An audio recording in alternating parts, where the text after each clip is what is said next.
Hey there, guys. All right, today we are back with some more potential history, the love of my life. The Pacific, continuing on with his Pacific series, this time part 2, The Disaster at Midway. Before we dive in, make sure you go and check out the links in the description box below. I would love it if you checked out the Kickstarter link and go and read the free prologue and free 5 chapters. It's free.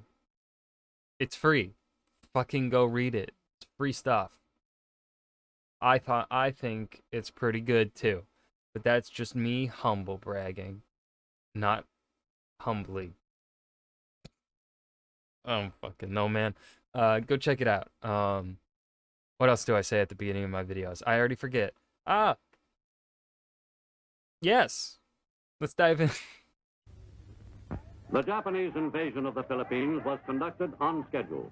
Imagine owning the Empire's greatest conquests. Shanghai has fallen to Japan before the final terrific onslaught. And now you can in one amazing collection. The Empire Collection. Tens of amazing controversy-free conquests from the good old days, featuring these great... Oh no. What did that say? Was that a picture from the fucking... Don't worry. Oh, yep. Yep.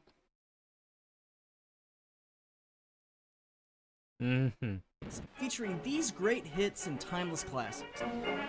The Japanese would take to the jungle and outflank the British position. Japan struck first and declared war afterwards. Whoops, how did that get in there? To own so perfectly timed. this amazing collection, call 1-800-669-272-7463. That's 1-800-NOW-ARC-RHYME. Now, to own this collection. Now art. That's a reference to something and I don't know it? Or is that not a reference to anything? For only $59.99. Must be 18 years or older to call. Shipping and handling rates may apply. This video is part 2 of our series covering the naval war in the Pacific in partnership with World of Warships, covering the conflict from first attack at Pearl Harbor to the final surrender. If you haven't heard, World of Warships is an online free-to-play naval combat simulator where you can take control of hundreds of infamous naval vessels from the 20th century, including basically all the ones that will be covered in this series, that are recreated to the smallest detail, from blueprints and scans of the originals, in a fun balance of strategy and action. I personally enjoy aircraft carriers the most, but there's a wide array of vessels to choose from to relive, at least somewhat, some of the definitive battles of World War II, such as Midway commanding the Yorktown or the Kaga, or follow the series by playing with the ships discussed throughout the war. Click the link below to play World of Warships and collect a special bonus starter pack. New players can register with the code Potential History Ships of War to receive 1 million credits, 250 doubloons, a Hosho aircraft carrier, and 3 days of premium time. Following the surprise attack at Pearl Harbor, the Japanese put their southern expansionist plans into effect, and they did this extremely rapidly. Unlike in Europe, where German campaigns of conquest were split up by a few weeks or months of downtime in between, over the course of around 2 years, Japan subjugated the South Pacific for the most part in a matter of a few months. Hey. Quickly capturing Hong Kong, the symbol of European power in Asia, Thailand, Malaysia, the Philippines, Indonesia, Singapore, it goes on, very quickly in a long stream of attacks, with victory after victory won. This random Pacific island exists. Yeah, I've got time. With the powers holding those nations seeming unable to stop it. After all the trepidation at the Imperial Conference about how plans could go awry, things seem to be handily working in Japan's favor, with leadership announcing success after success to the Japanese people, starting with the first blow at Pearl Harbor and continuing into the spring of the following year. Those opposing the Japanese, though, did not go down without a fight. The IJA met stiff resistance at the hands of American troops on the Philippines, who fought back viciously with outdated tanks and equipment until they were finally subdued, with many being taken prisoner and MacArthur being forced to flee under orders from President Roosevelt. The president felt it would be too big of a propaganda blow to have him captured, and upon his very unwilling leave, he vowed to his captured soldiers that he would one day return. I shall return. This becomes important later in probably part 4. Japanese troops even reached as far south as New Guinea, running into Australian troops, nervous that their homeland was next on the list to be conquered, and although Australia was not in the scope of the southern expansion, it's understandable to see why Australians were getting so nervous, as it looked like the Japanese weren't going to stop before they reached their continent. Underneath all of this success, though, there were some very big problems for the Japanese coming up. They were stretching themselves too thin? Although it looked very good, Pearl Harbor did not turn out to be the success the Japanese were hoping for. And it doesn't seem that this was as obvious to them as it should have been when they were celebrating the victory. They had done a significant amount of damage to the US Pacific Now that's a lot of damage. Fleet, but they had done this to ships in dock on a Sunday, meaning the ships damaged were in shallow water, meaning that a lot of them could be recovered and repaired, and after some time sent back into the fight. And on the day of the attack, it being a weekend, the number of sailors killed was somewhat minimized, with some of them being off base. These two factors meant that although it looked like the Pacific Fleet had almost been destroyed, it was more an illusion of what had happened, with many of the damaged ships in the coming times later in the war able to be refitted and sent back out to fight, with more of their original crew than the Japanese had probably anticipated, a whole lot faster than they had imagined. The biggest shortcoming, though, was that no aircraft carriers were present at the time of the attack, and at the time of planning and execution, the Japanese didn't see this as that big of a problem. At the dawn of World War II, aircraft carriers had not yet shown what an asset they were, and had not become the central force of an armada yet. At the beginning, it was still very much a battleship game, something that the Japanese had invested in heavily and planned to use to wage the war with, thinking of past victories like Tsushima. They, however, would very quickly become a huge center point of the war and eventually define it and the naval combat of the future. And the Japanese would not have to. And even to this day, aircraft carriers are the way to project power away from one's nation, because they're fucking floating fortresses. And they're, manned by like a dozen other ships surrounding them. They're crazy. To wait very long to begin to learn this lesson firsthand. After the Japanese victory against an Allied fleet in the Battle of the Java Sea in late February, the first example of the importance of aircraft carriers and this change in naval combat becomes apparent at the Battle of the Coral Sea. But the beginning of this battle was a whole lot less legendary than most historic battles are. Japanese forces attempted to land at Port Moresby in early May of 1942, and this force was escorted by a group including two carriers, the Shokaku and Zuikaku, and would face off against an American force with carriers Yorktown and Lexington. After the early days of the battle that can only be described as hilarious, with Japanese forces missing perfect opportunities to attack by being caught refueling twice, and American forces scouting in the wrong direction most of the time leading up, the gluttonous and blind opposing forces finally found each other on the 8th, and attacked each other pretty much simultaneously and proceeded to use the technical term, beat the shit out of each other, with both sides losing one carrier with various other ships sunk, and damage to the other carriers present. It was called an American victory, and I guess it technically was because the Japanese had to abandon their attempts to land at Port Moresby, but the Japanese sunk more tonnage, and in a strictly naval sense, that would count as a win. So the philosophers can debate that, but what's really important from this battle? Well, if we consider it per tonnage, I feel like that, if we're considering all of these other factors into who really wins this battle here, we also then have to bring up the consideration to consider who can replace that tonnage lost, right? Who's better capable of, per output, I guess, like Japanese versus American output of naval tonnage per week or something.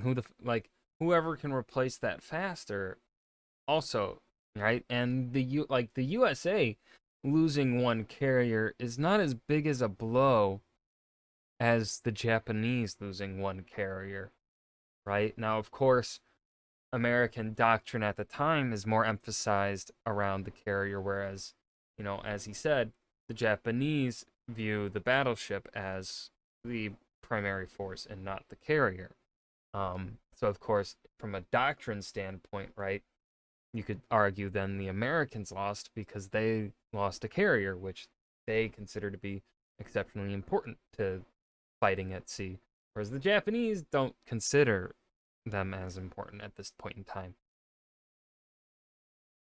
Like you said, let the philosophers is debate. that even though neither side conducted themselves perfectly, it became an example of how future battles in the war would be fought. Not against gunships like the Battle of the Java Sea, but against carrier groups that can't even see each other, launching planes and fighting that way. And it would serve as a lesson that had to be quickly learned before the upcoming and arguably most pivotal battle of the Pacific Campaign, the Battle of Midway.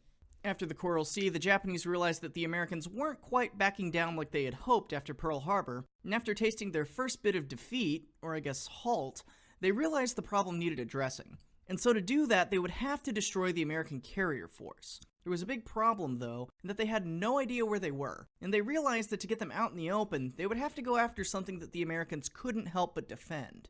And that point was an otherwise very forgettable scrap of sand in the middle of the Pacific called Midway Island. Midway, named for the fact that it was about halfway between Asia and North America and the Pacific, was very much a bit too far east for comfort for the Japanese to take, according to the Americans, and the Japanese High Command knew they would fight hard to stop them. The Japanese operation consisted of 3 phases, and would coincide with a further diversionary attack on the Aleutian Islands to try to bait away some of the American ships. In Phase 1, the 1st Carrier Strike Force under Nagamo would bomb away Midway's defenses with aircraft launched from 4 Japanese carriers, the Kaga, Akagi, Hiryu, and Soryu, the best the Japanese had to offer as far as carriers go. And once that was done, Phase 2, the invasion force, would land 5,000 troops under Vice Admiral Kondo to take the island. Phase 3 was the trap that when the reinforcement ships from Pearl Harbor arrived, hopefully being those carriers they wanted to kill so bad, Nagumo's planes from his carriers, and battleships under direct control from...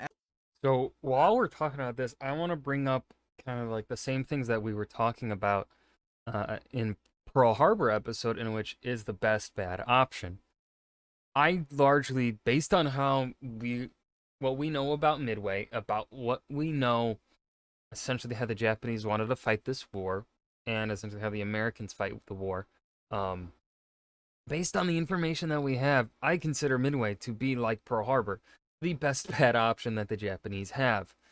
The Japanese are not wrong in needing to take out the carrier fleet of the United States. And as established in the Pearl Harbor episode by Potential History, the Japanese do not have time on their side. The longer they let the Americans go without really challenging them, the further ahead the Americans are just going to get over the Japanese, and the Japanese are not going to, right? Like, at this point in time, at the time of Midway, essentially, this is the only time that they have. This is where the Japanese can essentially, this is the only time the Japanese have the ability to hit a hard blow against the United States to hopefully, potentially, get the United States to back down. This is the only chance they have.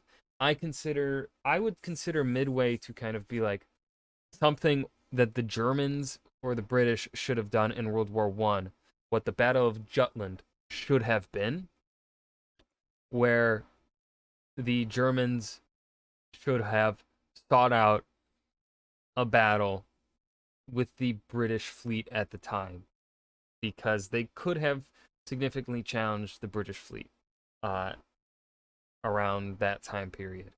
They could have really done some serious damage and perhaps even potentially broken the blockade.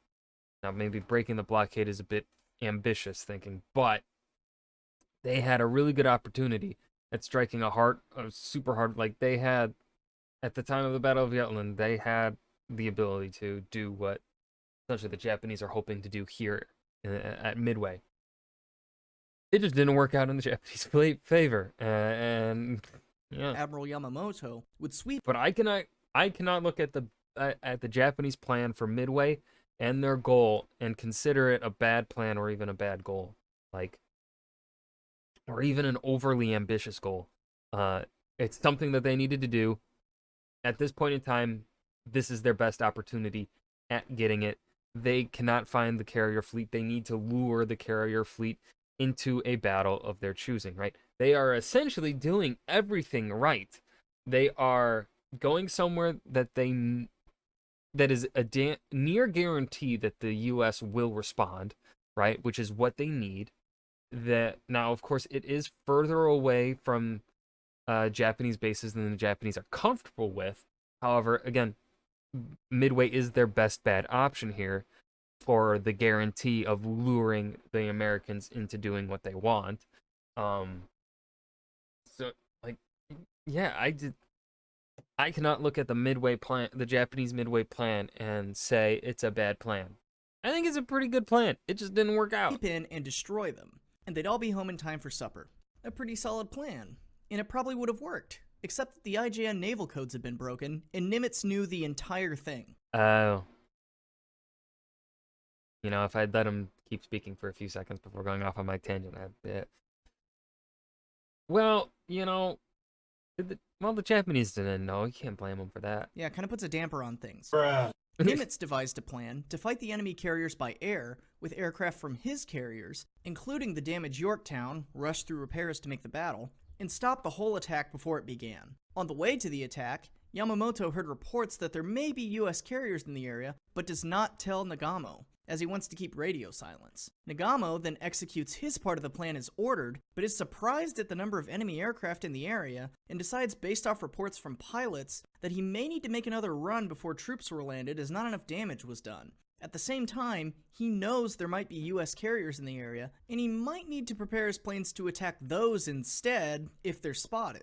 Yeah, I'm just the Japanese just got fucking unlucky here with the U.S. able to break their code. And right as he is making his decision to go ahead and bomb Midway again, the U.S. carrier group planes attack his fleet. Nagamo reverses his order, but can't fully begin to defend his ships and attack the US carriers until all his bombers are back, being completely caught in transition. At about this time, Yamamoto hears reports of the Yorktown being spotted, but instead of giving an order to attack, which may have caught Nagamo before he made the decision to bomb, just assumes Nagamo will attack the carriers immediately, not feeling it necessary to direct the battle. Luckily for the Japanese, the first group of planes are mostly shot down, and the carriers are able to take time to refuel. After this short respite, though, a swarm of American planes from the Enterprise, who are out looking for the carrier group, happen upon them on their return trip and descend on the Kaga instead of going back to refuel, making the right choice and easily one of the most pivotal decisions of the battle. These planes pretty much destroy Kaga, followed minutes later by attacks on the Soryu, catching it on fire, right as a third group attacks the Akagi, destroying its flight deck and causing Nagumo to leave it, boarding a destroyer, immediately radioing Yamamoto about how the whole situation has really gone downhill fast. I can't see what's happening. Are we boned? Yeah, we're boned. This leaves only the Hiryu that quickly launches an attack on the Yorktown, causing damage to it. A little later, a second attack is launched at Yorktown, causing it to be abandoned, with the battle drawing to a close with American fighters launched at Hiryu, causing considerable damage. When all is said and done on Nagumo's no good, horrible, very bad day, the Yorktown, Kaga, Akagi, Hiryu, and Soryu were all sunk or heavily damaged, being scuttled later, resulting in a US victory. But this isn't just a US victory, this is a neutering of the Japanese Navy. I'm not a big fan of turning points in wars. I think normally it's pretty hard to pinpoint an exact moment where the tides turn, but Midway is a huge exception, in that in the course of a day, the Japanese Navy goes from a futuristic carrier-able striking force to a shell of its former self using 4 of its best carriers. And it can't be understated how important this is. The rest of the war, as we'll see, will be dominated by carrier action by the US, with many pivotal battles being decided by carrier-based airstrikes. See my Battle of Samar video for that in action. And the pairing of the Battle of the Coral Sea, where carriers' importance is shown, with the Battle of Midway, where a huge portion of Japan's carrier ability is lost, this very quickly spells disaster for the Japanese hopes of winning this war, as their industrial power won't be able to replace those losses anytime soon. And this has to be immediately apparent to the Japanese admirals at the time. From now on, they're going to be playing the old battleship game, while the United States is playing the new carrier game. Something that they find that, along with the industrial game, they cannot play evenly. Thank you to World of Warships. And that was Pacific Series Part 2, The Disaster at Midway by Potential History. This was really well made. I think I enjoyed this one a bit more than the Pearl Harbor one. I just love the way that Potential History handles history. I think perhaps out of all history channels, the way he handles it, I find it to be the best, because he kind of tackles it largely in a way that you would write a history paper, a sort of narrative history paper, the kinds of stuff that I liked to like he tackles the whys, and no one else really, I feel like few others really get into the whys, like dig deep into reasons why people are making these decisions. Like potentially one of the few that really gets deep in there, I feel. And I love that. So yeah, I got nothing else to add here at the end. I hope you guys enjoyed. Remember to hit that like button and subscribe for more, and I will see you guys in the next video. Peace.